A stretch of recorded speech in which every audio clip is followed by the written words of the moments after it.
Juju Green, aka Straw Hat Goofy.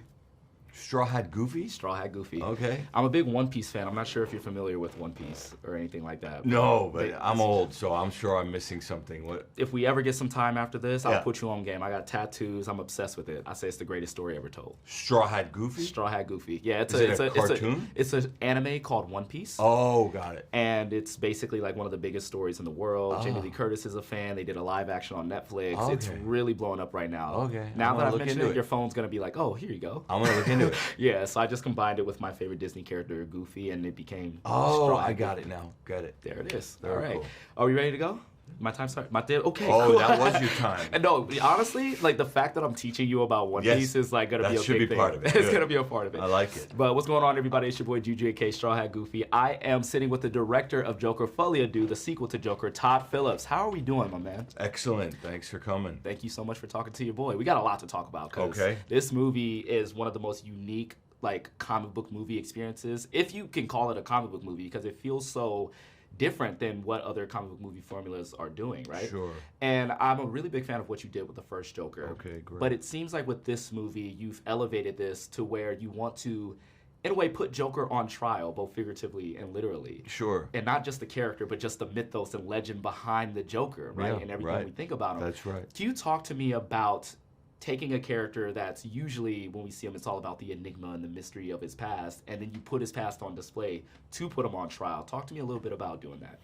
Well, for us, it was always from the very first one about taking the things we all know and grew up and have sort of familiar with Joker and running it through a different lens and saying, what would that look like if you ran it through, I mean, quite frankly, for us, a more realistic lens. And not to say that means it's better than the other versions or less. Right. It's just a different way of looking at this story. The way, I always think of it like these comic book movies get retold the way Shakespeare's retold. You know, exactly. Baz Luhrmann did a much different version of Romeo, a very different version of Romeo and Juliet than, you know, whatever, you know, it's like everyone could take these stories and kind of make them their own.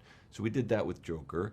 And in that same way, continuing of running it through a realistic lens is sort of where we went with this. Yeah. I don't know if that answered. I think it answers the question perfectly because it goes into my next question with the character of Harley Quinn, which a lot of fans have been anticipating her arrival into this movie. Got it. Played by Lady Gaga. Yes. And this is a much different Harley Quinn than we're used to seeing, right? Because the Harley Quinn we know is, hey, Puddin', it's my Puddin'. You know, she's very like animated. She's very out there. But this Harley Quinn is more of a enabler in a lot of different ways. Yeah. And I really love the animated short film that happens at the beginning of the movie, the Joker in the shadow. All over the place, yes. But I love that she almost represents the shadow of Arthur in this respect, right? Like, to some extent. That's what I kind of like picked up on. In some ways, it was always this idea, the movie, before we even thought of making a version of Harley, and it's a tough thing to do because the same way, you know, some great actors came before Joaquin doing Joker. Well, obviously Margot Robbie is amazing in her thing. So you go, do we even want to go in that realm? But what it was it goes, when we discovered like the story would be about what happens when somebody falls in love with the side of you that was put on you. In other words, I don't know that Arthur meant to be Joker. Right. So what happens when somebody falls in love with the part that was kind of put on top of you that you don't necessarily, is not always necessarily in you? Yeah. She never calls him Arthur the whole movie until the very end. She even puts the mask on him before they can That's even exactly kiss. right. So she's obviously attracted to this other side of him that may or may not still be there, right? That flame has been extinguished in some ways by Arkham and by the events that have happened. So, you know, her attempt to reignite that flame, sure, but can you do it? And so anyway, when that story came about, and we thought of this idea when we go, well, we might want to just make that our version of Harley, you know. Again, I say our version, it's not out of disrespect to the comics of course, or the animated show, I should say. It's just a variance of the ones that we know, exactly. Yeah. And I love the idea of variance between like different mediums and film and things seems like that. You know? It's a fun sandbox to play in for sure. Absolutely. Now, getting into like that conversation of like her falling in love with what she thinks the Joker is. She's in love with the fantasy, right?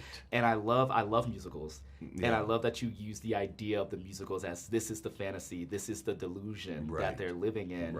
And I love the scene where when Joker kind of comes to terms with there is no Joker, it's only Arthur. I am my choices. He's no longer in the fantasy. And so when she tries to sing and get him into it, he can't jump into it. And I love that scene so much. Yeah, me too. So what... And he even says to her, please, I don't want to sing anymore. He doesn't want to do this. Yeah. And I just kind of like, okay. He wants to live in reality, and she's just like, yeah. And so, like, talk to me about making this film into, like, using the elements of a musical to, like, tell that story. Because I'm sure you saw the chatter online of, like, people found out it was a musical and was like, what? But I kind of was already there just going... the world's a stage. Well, to me, yeah, but to me, it was never that big of a leap, and I guess because, and people were not privy to this, of course, but when I first started meeting Joaquin about the very first movie, we talked about how left-footed and out of step with the world that Arthur is, right? Yes. However, I said he has music in him. There's a romance to Arthur, and you see it all throughout the first movie. He dances in the bathroom. Very vaudevillain, very like Charlie Chaplin. But you remember that dance he does in the bathroom, or when he comes out on Murray Franklin with De Niro, he's spinning and dancing. So that was because there was music in him. And then you go, okay, well, in the second movie, what happens when a guy who his whole life has just been filled with a lack of love, right? So what happens if he actually may have found love? That music that was in him now comes out of him. Yes. So to me, I know what you mean about people online going, what? That makes no sense. To us, it always made like total sense. I'm on record saying that made a whole lot of sense. Good. I've been making a lot of TikToks. You might be the only one, but it's really funny. So it was like, I was surprised that people saw, I mean, I get it. I do get it. I'm not dumb. But I mean, the Venn diagram of comic book fan and musical fan is probably very small. You're right. You're right. So, you know, but the fact that you're able to bring this in this film, and I feel like it was in such an organic way that it made a lot of sense. Especially when you see the meta-ness of a musical. A lot of times they are singing within the fantasy. It's in their mind, and so it makes sense that Joker... And what makes the movie even more tricky is sometimes they are really singing not in a fantasy. They are actually singing to each other, communicating through song, which makes it more trippy because you're like, wait, I thought it would only happen in fantasy. No, it's actually happening, you know. So it's strange. All right, so the last question I want to ask is when the first Joker came out, right, there was, again, a lot of conversations online about whether or not the character glorifies the movie glorifies violence. Is it putting this Joker character on a pedestal? There were fans who were kind of wrongly seeing him as the hero when he's not. But this film... it condemns what he's doing in such a like real way, putting him on trial, and then like we talked about, putting the character and the mythos of Joker on trial. Is that something you've always wanted to do with the character? Was this movie the natural sequel that you've always wanted to take? Where we had never really thought about a sequel in a serious way. So until once we did start thinking about it, it's just the way our writing took us. It wasn't so much a response to the response of the first movie, but there are things in the movie that are a response to the response of the first movie. So in the trial, when he is cross-examining Lee Gill, Gary, right, the little person,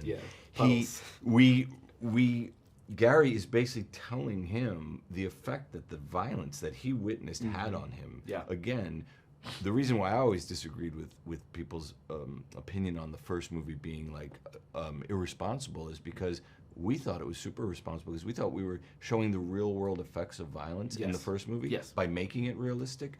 Well, in the second movie, we're showing you the real world effects of witnessing violence and how Gary says, I still can't sleep. I didn't go to work for a year. Even though he wasn't even hurt by Joker physically. He just witnessed the violence. So so maybe some of it definitely is a response to the response, but you know, not the entire movie, of course. Well, Todd, I really appreciate you talking. I hope that doesn't get too confusing. No, I feel like, listen, I will break it down as well in my videos as well. Oh, good. I didn't even know you cut this. I was like, is this something? Yeah, okay. I will take it. So you want to redo anything? Because I'm happy to redo anything. Oh, no, we're good. I think this is perfect, man. Thank you so much for talking to me.